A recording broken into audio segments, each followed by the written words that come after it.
اللہ تبارک و تعالی نے بعض چیزوں کو، بعض دنوں کو، بعض وقتوں کو، بعض مہینوں کو اپنی رحمت سے فضیلت عطا فرمائی ہے۔ اللہ تبارک و تعالی کے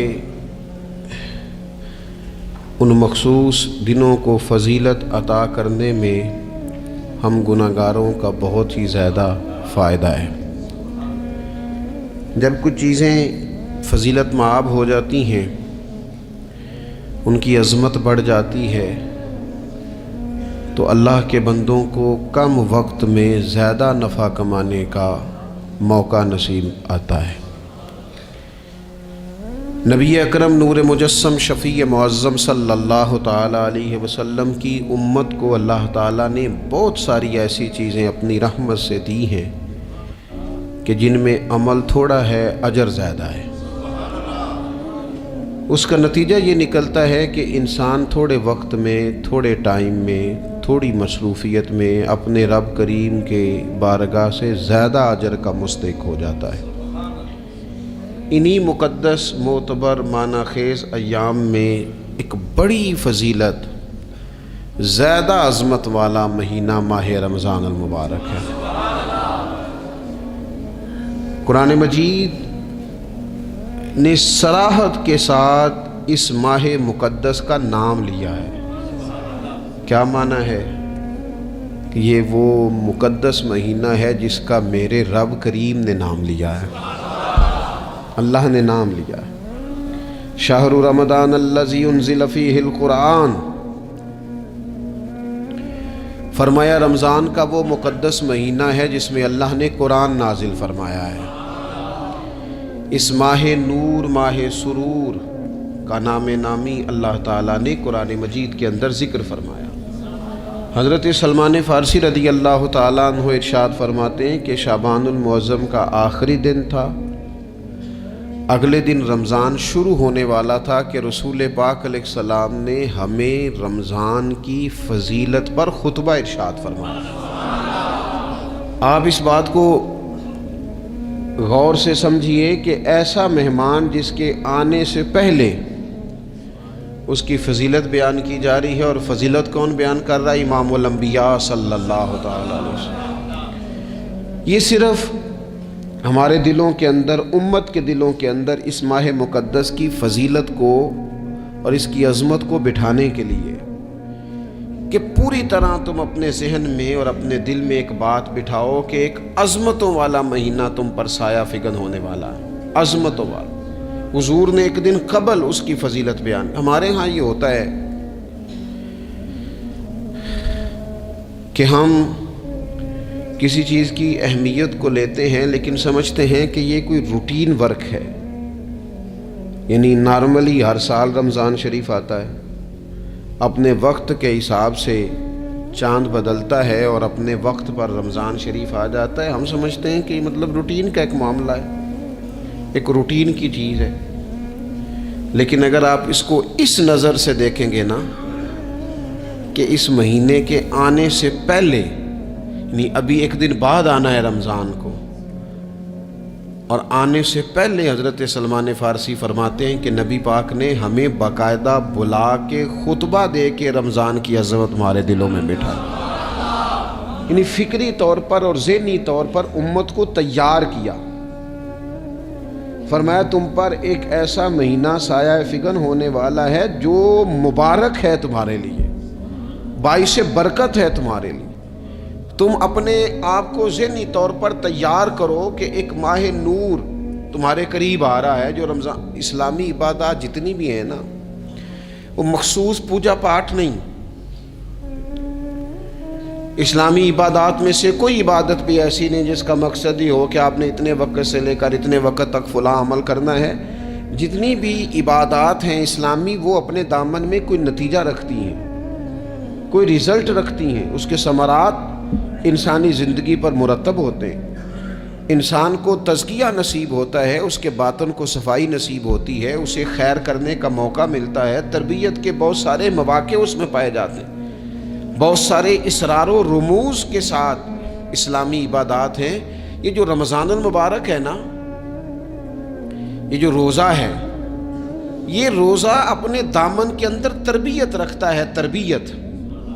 یا ایھا الذین آمنوا کتب علیکم الصیام کما کتب علی الذین من قبلکم لعلکم تتقون۔ اے ایمان والو، تم پر روزے فرض کیے گئے جیسا کہ تم سے پہلے لوگوں پر بھی فرض کیے گئے تھے تاکہ تم تقوی اختیار کرو۔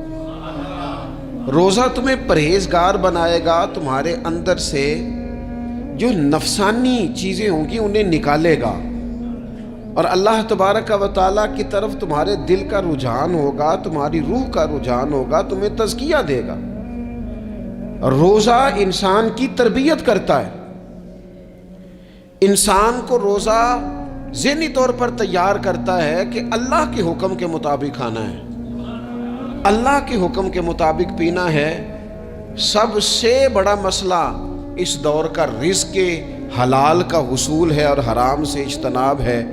تو روزہ ہمیں یہ سبق پڑھاتا ہے کہ ہم وہی کھائیں گے اور اسی وقت کھائیں گے جو کھانے کا ہمیں ہمارے رب نے حکم ارشاد فرمایا ہے، اور جس سے اللہ رسول منع کر دیں گے جتنی مرضی چمک دمک اپنے دامن میں رکھے، جتنی مرضی، لیکن ہم وہی لیں گے جو ہمارے لیے جائز ہے۔ آپ غور فرمائیے، روزہ لعلکم تتقون، روزہ تمہیں پرہیزگار کرتا ہے۔ بہت سارے لوگ ایک بات کرتے ہیں کہ عادتیں نہیں بدلی جاتی، یار کوشش کرتا ہوں لیکن میری عادت نہیں تبدیل ہوتی۔ میں آپ کو ایک رائے دینے لگا ہوں، مشورہ دینے لگا ہوں، میں آپ سے یہ عرض کرنے لگا ہوں کہ موقع آیا ہے رمضان شریف کا۔ رمضان میں نا بندہ روٹین میں اپنی عادتیں بدلتا ہے۔ کسی کو سویرے 7 بجے کھانے کی عادت ہے، کسی کو 9 بجے کھانے کی عادت ہے، کوئی صبح ناشتہ نہیں کرتا، دوپہر میں ہی کھاتا ہے۔ لیکن رمضان آیا تو عادت بدل گئی، 7 بجے والا بھی نہیں کھا رہا، 9 بجے والا بھی نہیں کھا رہا، دوپہر والا بھی نہیں کھا رہا، سارے سحری میں کھا رہے ہیں۔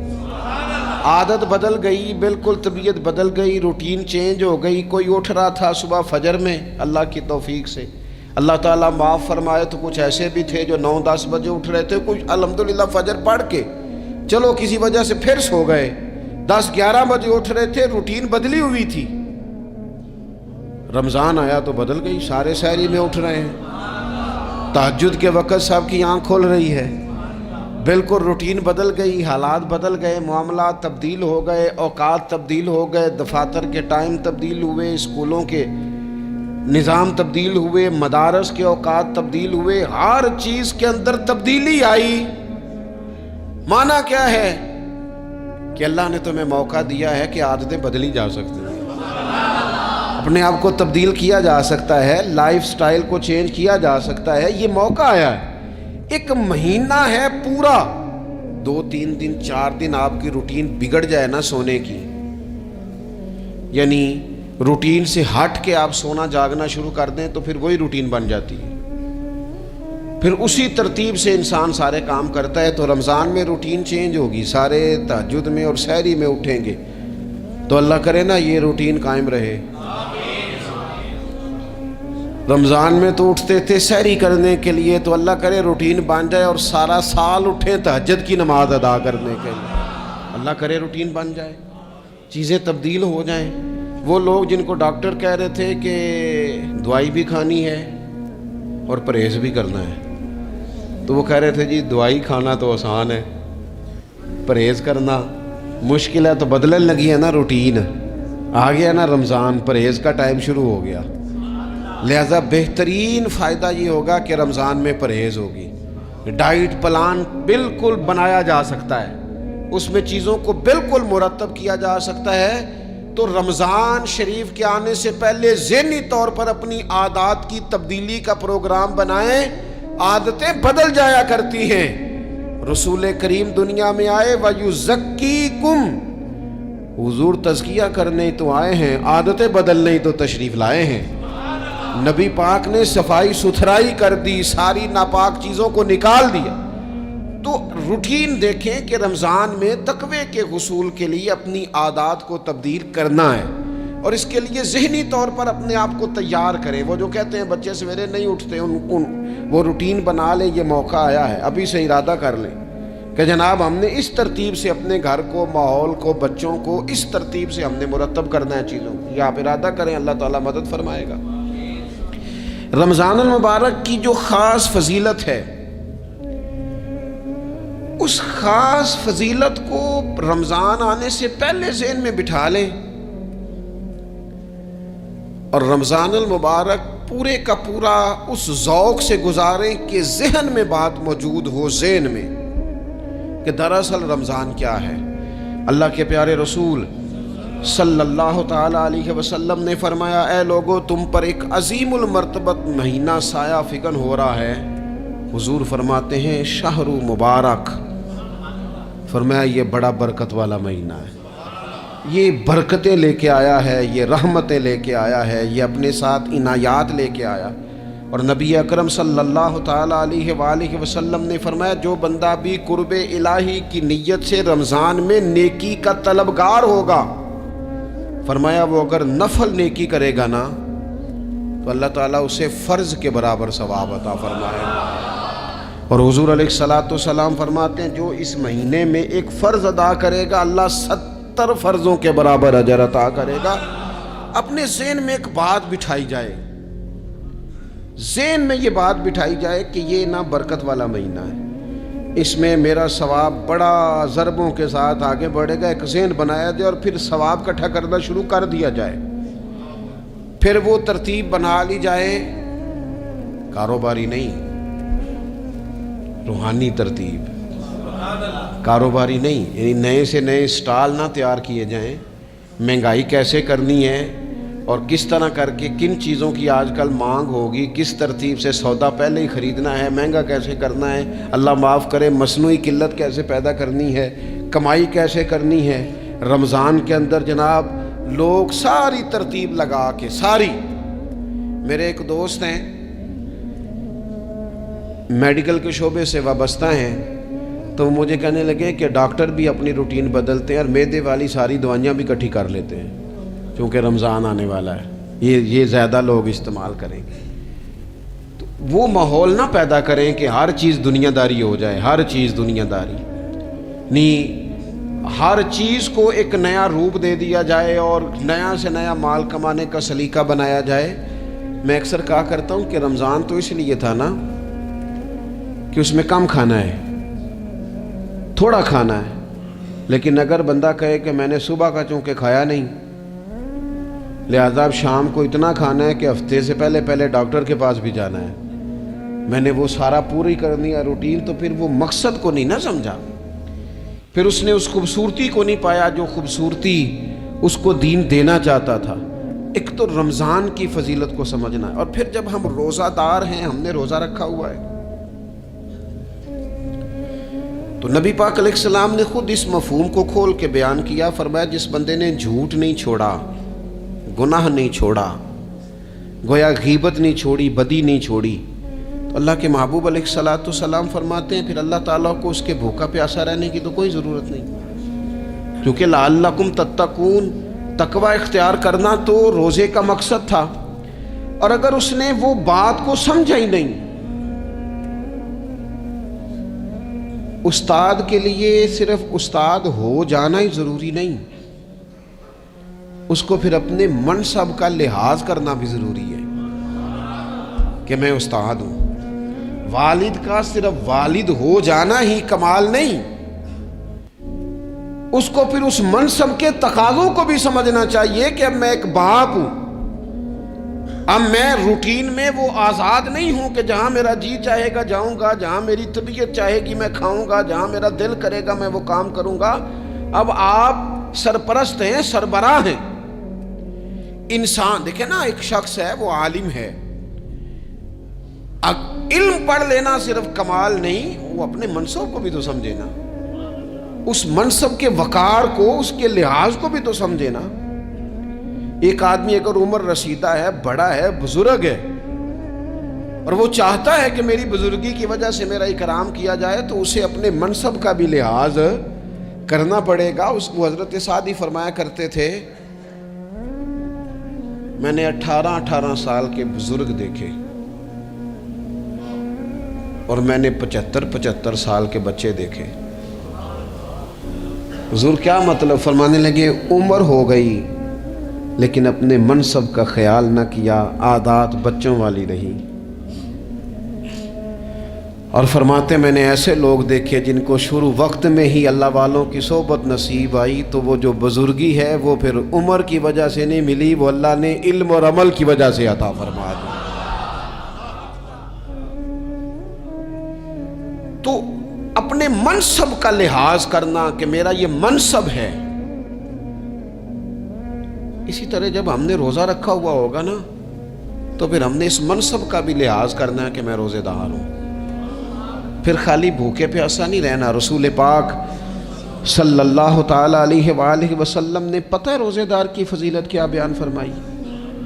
اللہ کے محبوب صلی اللہ تعالی علیہ وسلم فرماتے ہیں کہ رب فرماتا ہے ابن آدم کا ہر عمل اس کے لیے ہے، روزہ میرے لیے۔ اور فرمایا میں خود جزا دوں گا روزے کی، میں خود جزا دوں گا روزے کی۔ اور حضور فرماتے ہیں روزہ ڈھال ہے، جو شخص روزہ دار ہو وہ بےہودگی سے، فحش گوئی سے اجتناب کرے۔ اور اللہ کے محبوب صلی اللہ تعالی علیہ وسلم فرماتے ہیں اگر کوئی شخص اسے گالی دے، اگر کوئی شخص اس سے جھگڑا کرنا چاہے تو پتہ کیا جواب دے؟ اسے کہے بھئی میں روزے دار ہوں، میرے منصب کا تقاضا نہیں کہ میں تیرے ساتھ الجھوں۔ اور رسول پاک صلی اللہ علیہ وسلم فرمانے لگے اوہو اتنی بڑی بات۔ حضور فرمانے لگے یہ صحیح مسلم کے لفظ ہیں، کریم محبوب فرمانے لگے مجھے اس رب کی عزت کی قسم جس کے قبضے میں محمد عربی صلی اللہ علیہ وسلم کی جان ہے، حضور فرماتے ہیں روزہ دار کے منہ کی خوشبو اللہ تعالیٰ کے نزدیک قیامت کے دن مشک کی خوشبو سے بھی زیادہ وقت والی ہوگی۔ اس کے منہ سے جو خوشبو آتی ہے قیامت میں مشک پیچھے رہ جائے گا، اور رب کی بارگاہ میں صرف روزہ دار کے منہ سے۔ اگر تیرے منہ کی خوشبو رب کو اتنی پسند ہے تو تجھے بھی تو اپنے منصب کا خیال ہونا چاہیے کہ میں نے روزہ رکھا ہوا ہے، میں روزہ دار ہوں۔ اور میرے نبی پاک علیہ السلام کے یہ دو لفظ ہیں نا، وہ صوفیاء ہیں نا، اللہ کے نیک بندے جو ساری زندگی تڑپتے رہے کہ کبھی اے حقیقت منتظر نظر آنا لباس مجاز میں، کبھی مالک ایک دفعہ کبھی تیرا جلوہ ملے، کبھی اے حقیقت منتظر نظر آنا لباس مجاز میں۔ لاکھوں سجدے تڑپ رہے ہیں میری جبین نیاز میں، اور جو ساری زندگی کہتے رہے کہ ہم تو عمر دراز مانگ کے لائے تھے 4 دن، 2 آرزو میں کٹ گئے، 2 انتظار میں، کہ دیکھو انہیں انعام ملنے لگا۔ جو اس کی راہ کے سوالی تھے، جو اس کے رستے کے مسافر تھے، جو اسے پانا چاہتے تھے، جو اس کی دید کرنا چاہتے تھے، جو اسے ملنا چاہتے تھے، میرے رسول پاک علیہ السلام نے فرمایا روزہ دار کو 2 خوشیاں ملیں گی۔ ایک خوشی اس وقت ملتی ہے جب وہ افطار کرتا ہے، اور فرمایا ایک خوشی اس وقت ملے گی جب وہ اپنے رب سے ملاقات کرے گا، جب وہ اس سے ملے گا تو اس وقت روزہ دار کو خوشی ہوگی۔ میرے دوستو خوشی تو جو ہوگی سو ہوگی، لیکن یہ لفظ بڑے حسین نہیں کہ روزہ دار کی رب سے ملاقات ہوگی، یہی لفظ بڑے باکمال نہیں۔ ایک روایت میں تو یہ ہے نا کہ روزہ میرے لیے ہے میں اس کی جزا دوں گا، اور ایک روایت میں یہ ہے کہ روزہ میرے لیے ہے اور رب فرماتا ہے میں خود روزے کی جزا ہوں، یعنی باقی نیکیوں پر ثواب ملے گا، روزہ رکھنے والے کو رب رحمان ملے گا۔ نبی اکرم صلی اللہ تعالی علیہ وسلم کے امت کے صوفیاء نے نا کچھ چیزوں کو بڑا کھولا ہے۔ عارف رومی کہتے ہیں کہ ایک دن نا محمود غزنوی نے خزانوں کے دروازے کھول دیے اور فرمایا بھئی میں نے آج ہر چیز کھول دی ہے، جو جس چیز پہ ہاتھ رکھے گا وہ اسی کی ہو جائے گی۔ لوگ دوڑے، کوئی سونے کی طرف، کوئی چاندی کی طرف، کوئی جائیدادوں کی طرف، کوئی خزانے کی کنجیوں کی طرف، کوئی بڑے بہترین گھوڑے اور اونٹوں کی طرف، لوگ دوڑ گئے، جو جس پہ ہاتھ رکھے گا اسی کا۔ سب بھاگ گئے، ایاز بیٹھا ہے، نہ وہ حسن میں رہی شوخیاں، نہ وہ عشق میں رہی گرمیاں، نہ وہ غزنوی میں تڑپ رہی، نہ وہ خم ہے زلف ایاز میں۔ وہ لذتیں کہاں، ایاز چپ کر کے بیٹھا ہے. پھر محمود نے ایاز کی طرف مخاطب کر کے کہا ایاز اٹھنا نہیں, آج لوٹ سیل لگ گئی ہے, جو جس چیز پہ ہاتھ رکھے گا اسی کی. ایاز کہنے لگا بات پکی ہے نا. تو محمود خوش تھے, موڈ بڑا اچھا تھا, کہا بالکل پکی ہے. تو ایاز کہنے لگے چلو ٹھیک ہے. ایاز اٹھے, پیچھے سے جا کے نا تو محمود کے کندھے پہ ہاتھ رکھ دیا. محمود کے کندھے پہ ہاتھ رکھا. محمود کہنے لگے یہ کیا بات کا, آپ سے میں نے پوچھا تھا بات پکی ہے, جو جس پہ ہاتھ رکھے گا اسی کا نا. تو تھوڑی دیر پہلے مسکراتے چہروں میں آنسو آ گئے. ایاز بھی روئے تو محمود بھی روئے.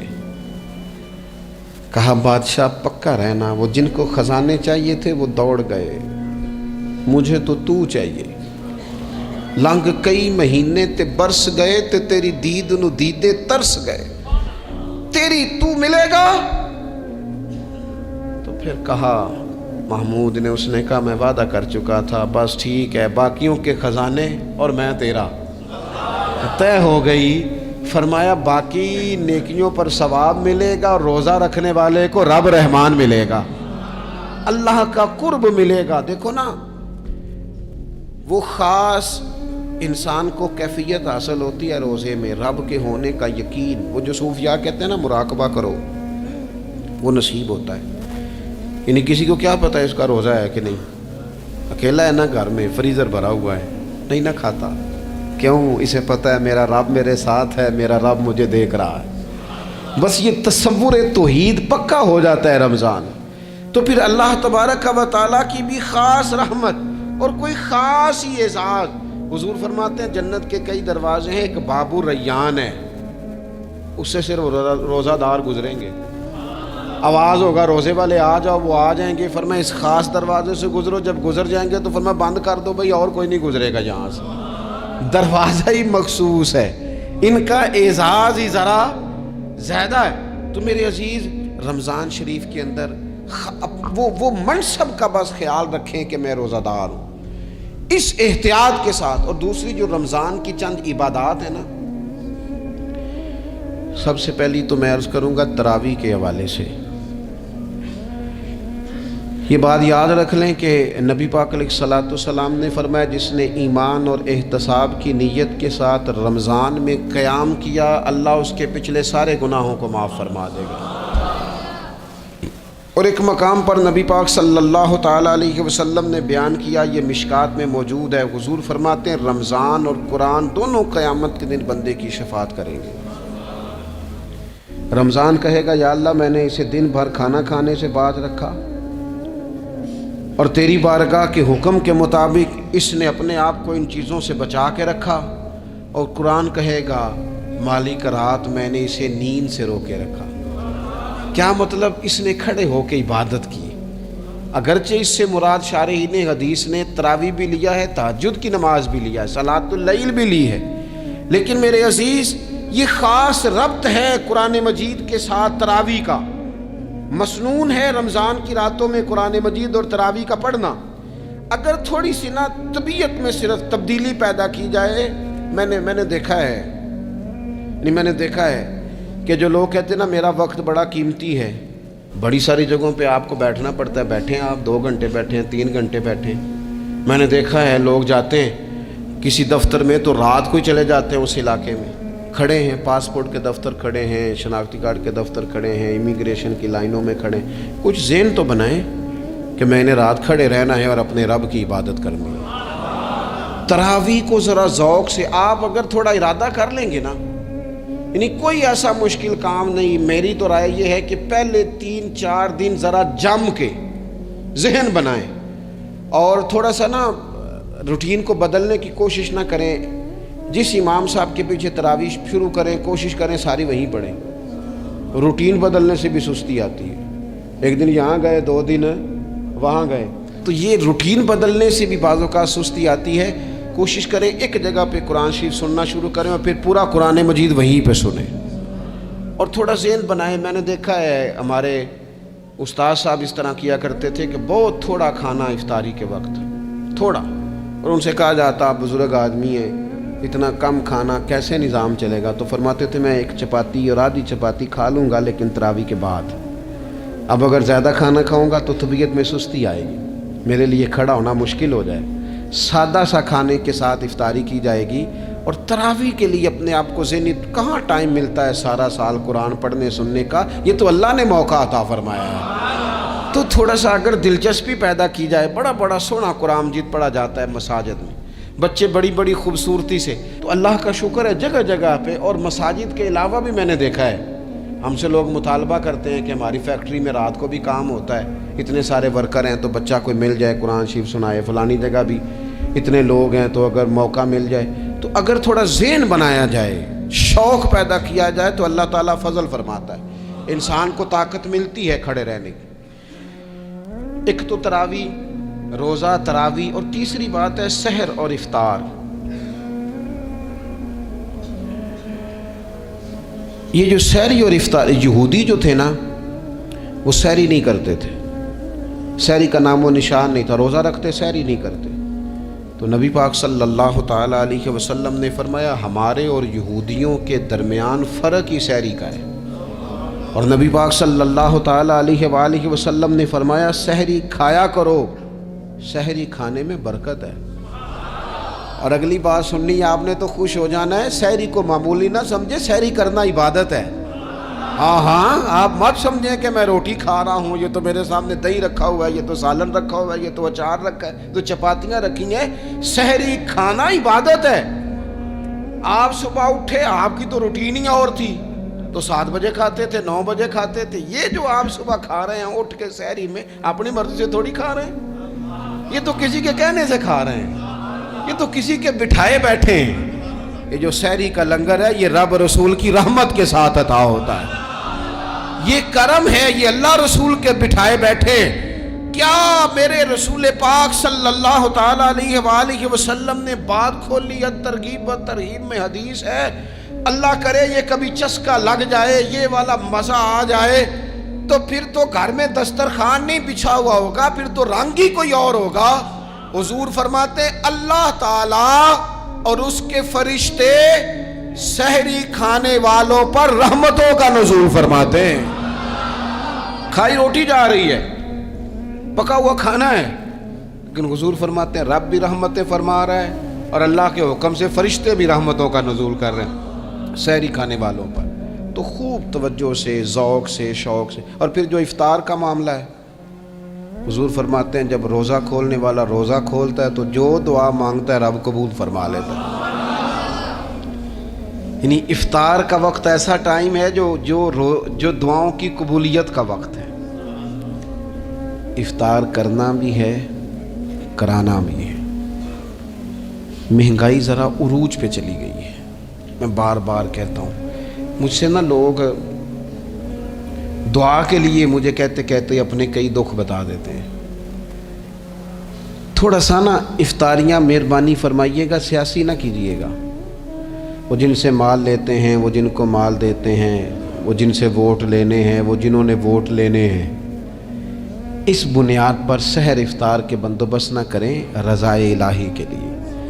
میرے محبوب فرماتے ہیں جس نے رب کی رضا کے لیے کسی کو افطار کرایا، جتنا ثواب اللہ روزہ رکھنے والے کو دے گا اتنا افطار کرانے والے کو بھی عطا کرے۔ اور ایک حدیث تو آپ پڑھیں گے تو جھوم جائیں گے، سنیں گے تو خوش ہو جائیں گے، المعجم الکبیر میں موجود ہے۔ نبی پاک علیہ السلام فرماتے ہیں جس نے حلال کھانے اور حلال پانی سے کسی کا روزہ افطار کرایا نا، ذرا دیکھنا غریبوں کے گھروں کو جھانکنا، ذرا اپنے عزیزوں میں ایک نظر دوڑا لینا، ذرا رمضان کی نیت کر کے رمضان سے پہلے ہی غرباء تک راشن پہنچا دینا، ان کی فکر دور ہو جائے، وہ پہلی شام ہی اپنے بچوں کے ساتھ آسودہ حال ہو کے بیٹھیں۔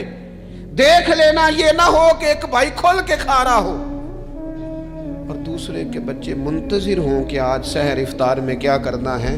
اپنے گلی محلے میں دیکھ لینا، ہم اس رسول کے ماننے والے ہیں جنہوں نے فرمایا میں اسے مومن ہی نہیں جانتا جو پیٹ بھر کے کھائے اور اس کا ہمسایہ بھوکا رہ جائے۔ تھوڑا سا اپنے ارد گرد نظر ڈال لینا، المعجم الکبیر میں حدیث موجود ہے۔ اللہ کے پیارے رسول صلی اللہ تعالیٰ علیہ وسلم نے فرمایا جس نے حلال پانی سے، حلال روٹی سے کسی کا روزہ افطار کرایا تو فرمایا فرشتے اس بندے کے لیے رمضان کے دنوں میں، رمضان کی گھڑیوں میں دعا کرتے ہیں، اور جناب جبریل امین اس کے لیے شب قدر کی رات دعا کرتے ہیں۔ حضرت جبریل شب قدر میں دعا کریں گے، خاص رات، یا اللہ اس بندے پر فضل فرما، اس نے تو غریب آدمی کو افطار کرا۔ یہ ایک عبادت ہے، اس عبادت کا خیال کریں۔